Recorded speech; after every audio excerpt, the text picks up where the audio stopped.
क्या आप जानते हैं कि हमारे देश में ज्यादातर जो स्टार्टअप्स हैं वो लॉस में ऑपरेट कर रही हैं। अगर हम लोग बात करें पेटीएम की, जोमैटो की, बाईजूस की, मीशो की, तो इस तरह की जितनी भी बड़ी बड़ी स्टार्टअप्स हैं उसके अंदर मोर देन 80% जो स्टार्टअप्स हैं इंडिया में वो लॉस में ऑपरेट कर रही है।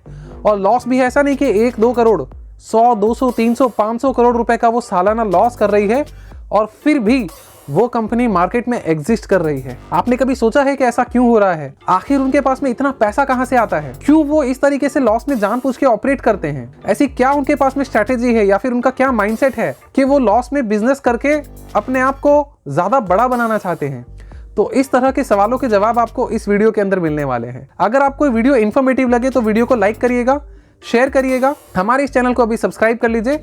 इसी तरह के बिजनेस और स्टार्टअप के रिलेटेड इन्फॉर्मेशन मैं आपके लिए इस चैनल के ऊपर लाता रहूंगा। तो चलिए समझते हैं कि सबसे पहले ऐसा क्यों हो रहा है कि ये कंपनीज लॉस में ऑपरेट करती है। सबसे पहली बात कि ज्यादातर जो भी इस तरह की बड़ी कंपनी है वो अपना खुद का पैसा लगा करके बिजनेस नहीं कर रही है। अब आपके माइंड में क्वेश्चन आ रहा होगा, तो उनके पास में इतना पैसा आते कहां से है? जैसे कंपनी के पास में 200-300 एम्प्लॉय है, उन्होंने इतनी बड़ी टेक्नोलॉजी बना रखी है, बहुत बड़ा ऑफिस ले रखा होगा, कितने ही लोगों को वो सैलरी दे रहे हैं, टेक्नोलॉजी का, होस्टिंग का इतना बड़ा खर्चा उनके ऊपर आ रहा है। तो ये सब चीजों के लिए उनके पास में पैसा कहां से आ रहा है?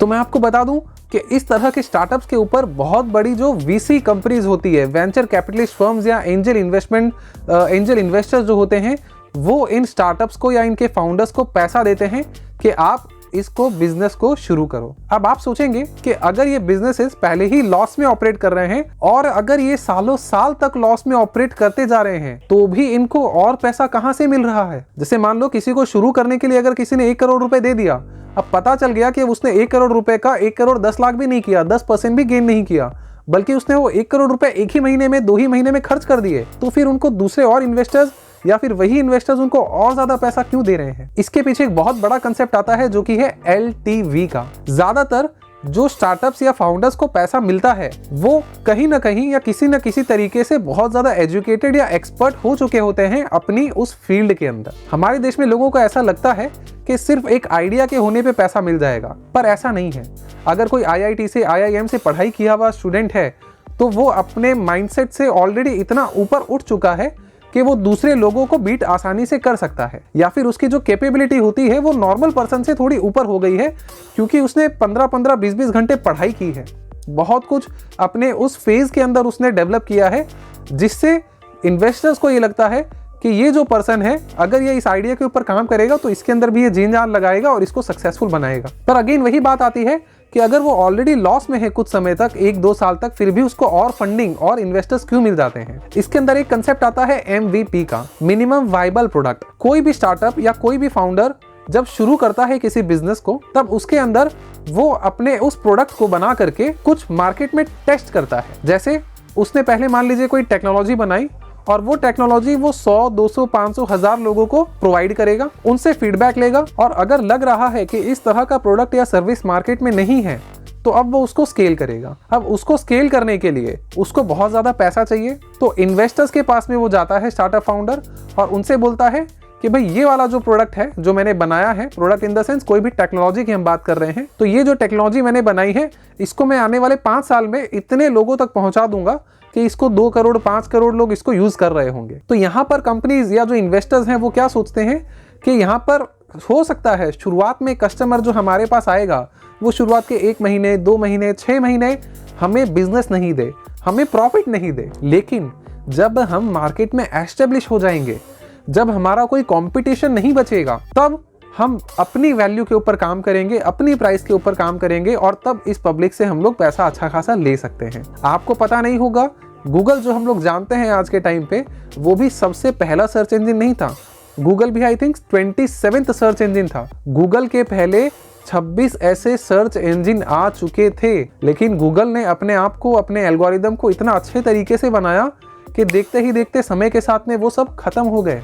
तो इन्वेस्टर्स क्या देखते हैं कि अगर आज मैं इस पैसे में इन्वेस्ट कर रहा हूं तो ये जो बिजनेस है हो सकता है आज की डेट में मुझे प्रॉफिट नहीं दे, हो सकता है 6 महीने में मुझे प्रॉफिट नहीं दे, लेकिन उसके बाद में जब पूरा मार्केट शेयर या मार्केट शेयर में सब्सटेंशियल हिस्सा, एक बड़ा मेजॉरिटी पोर्शन जब मेरे पास होगा, तब मैं अपनी प्राइस अपने उन कस्टमर से ले सकता हूँ। एक बहुत बड़ा इसके अंदर एग्जाम्पल है जियो का। जब जियो लॉन्च हुआ तो उसने भी स्टार्टिंग में इनिशियली 6 महीने से 9 महीने तक फ्री में इंटरनेट और फ्री में कॉलिंग की सुविधा प्रोवाइड की। ऐसा क्यों? क्योंकि उसको पता था कि जब मैं इतने समय तक ये चीज़ें फ्री दूंगा तो बहुत बड़ा मार्केट शेयर जो होगा वो मेरे पास आ जाएगा। लोग वोडाफोन आइडिया, एयरटेल या इस तरह से जो दूसरे और कॉम्पिटिटर है अवेलेबल मार्केट में, उसको छोड़कर मेरे पास में आ जाएंगे।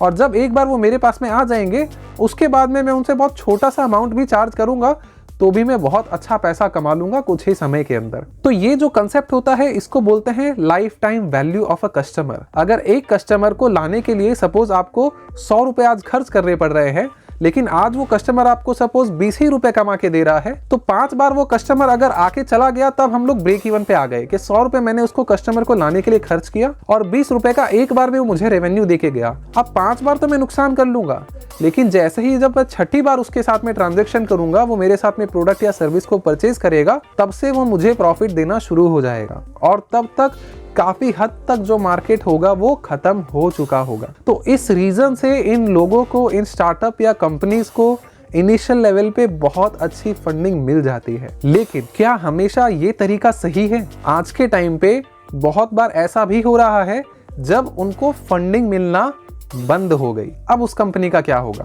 बहुत लोगों के माइंड में ये क्वेश्चन आ रहा होगा कि शुरुआत में तो उन्होंने पैसा लिया, उनको पैसा मिला, उन्होंने इन्वेस्ट किया, मार्केट कैप्चर किया और वो मजे से कर रहे हैं काम। लेकिन अगर उसको किसी ने फंडिंग नहीं दी तो 2 ही ऑप्शन है। आज के समय में ऐसी स्टार्टअप कंपनीज क्या करती है, क्या तो वो कंपनीज बंद हो जाती है क्योंकि अब आगे से पैसा आना बंद हो गया है, तो कंपनी को कैसे चलाएंगे।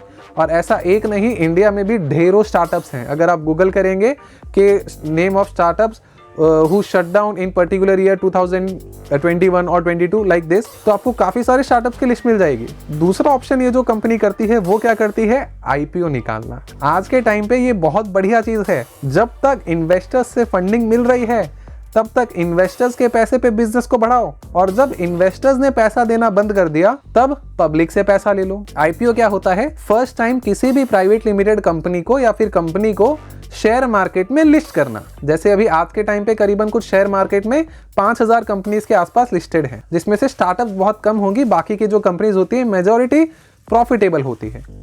बट लोगों को, एक जनरल पब्लिक को इसके बारे में आइडिया नहीं होता। तो वो लोग क्या करते हैं कि जैसे मान लो मैंने एक कंपनी का नाम सुना हुआ है, जोमेटो, पेटीएम मैंने सुना हुआ है, बहुत यूज किया हुआ है, मुझे अच्छा लग रहा है, तो मैं वो परचेज कर लेता हूँ। लोग देखते नहीं है, समझते नहीं है क्या ये कंपनी यूनिट इकोनॉमिक्स में प्रॉफिटेबल है, मतलब क्या उसको अभी रोज के जो ऑपरेशंस हो रहे हैं वो मैनेज कर पा रहे हैं और प्रॉफिटेबली काम कर पा रहे हैं। अगर वो कंपनी प्रॉफिटेबल है तो उसके अंदर पैसे लगाने में कोई प्रॉब्लम नहीं है। लेकिन अगर कोई कंपनी लॉस मेकिंग है तो उसके अंदर पैसा डालना बहुत बड़ा रिस्क है, और यही चीज हुई थी जोमेटो और पेटीएम के साथ में। अभी कुछ समय पहले से इस तरह की इंफॉर्मेशन मार्केट में आ रही थी कि बाइजूस है, मीशो है, या इस तरह की जो दूसरी स्टार्टअप्स हैं वो भी आईपीओ निकालने का प्लान कर रही है। लेकिन जब उन्होंने देखा कि ग्लोबल रिसेशन आने के चांसेस है, ऑलरेडी जो इन्वेस्टर्स हैं वो मार्केट से पैसा निकाल रहे हैं, तब उन्होंने टेम्पररी इस प्लान को ड्रॉप आउट कर दिया। तो जब भी आप किसी भी पर्टिकुलर स्टार्टअप कंपनीज के बारे में या फिर कोई भी कंपनी के अगर शेयर में आईपीओ में इन्वेस्ट कर रहे हैं,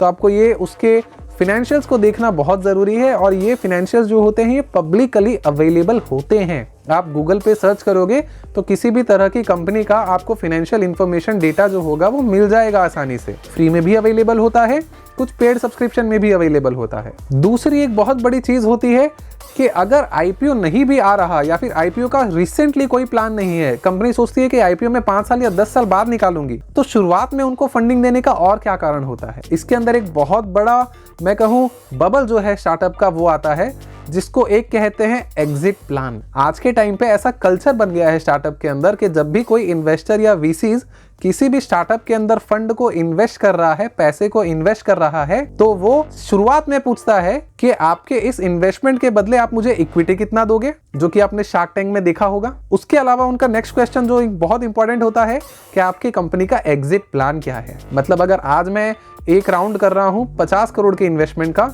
तो अगला राउंड 100 करोड़ का, 200 करोड़ का कब होगा और उसमें कितने % प्रीमियम वैल्यू पर होगा। तो हर इन्वेस्टर ये सोचता है कि जब इसके बड़े लेवल का कोई इन्वेस्टर मिल जाएगा कंपनी को, तो मेरे पैसे की जो वैल्यू है वो भी कुछ हद तक मल्टीप्लाई हो जाएगी। तो इस कंसेप्ट को समझकर भी, ध्यान में रखकर भी बड़े बड़े वीसीज या एंजल इन्वेस्टर्स किसी भी कंपनी को या स्टार्टअप को फंड करते हैं। लेकिन इन स्टार्टअप्स के बारे में हम लोग बात करें तो एज अ कस्टमर हमारे लिए इसको यूज करना बेनिफिशियल है, क्योंकि ये कंपनी शुरुआत में लॉस में ऑपरेट कर रही है, तो वो कस्टमर को सेटिस्फाई करने के लिए मैक्सिमम पॉसिबल सर्विसेज प्रोवाइड करेगी। तो एज अ कस्टमर हमें उसको यूज करना अच्छा है। लेकिन अगर हम लोग एज अ इन्वेस्टमेंट बात करें तो इसको यूज करना बहुत ही रिस्की है। तो इस वीडियो में मैंने कोशिश की है कि मैं आपको थोड़ा सा फिनेंस के बारे में इन्फॉर्म कर पाऊँ, थोड़ा सा स्टार्टअप कल्चर के बारे में इन्फॉर्म कर पाऊँ, और थोड़ा सा फाउंडर्स और वेंचर कैपिटलिस्ट और एंजल इन्वेस्टर्स के माइंडसेट के बारे में भी इन्फॉर्म कर पाऊँ। आपको अगर इसी तरह की वैल्यूएबल इंफॉर्मेशन आप चाहते हैं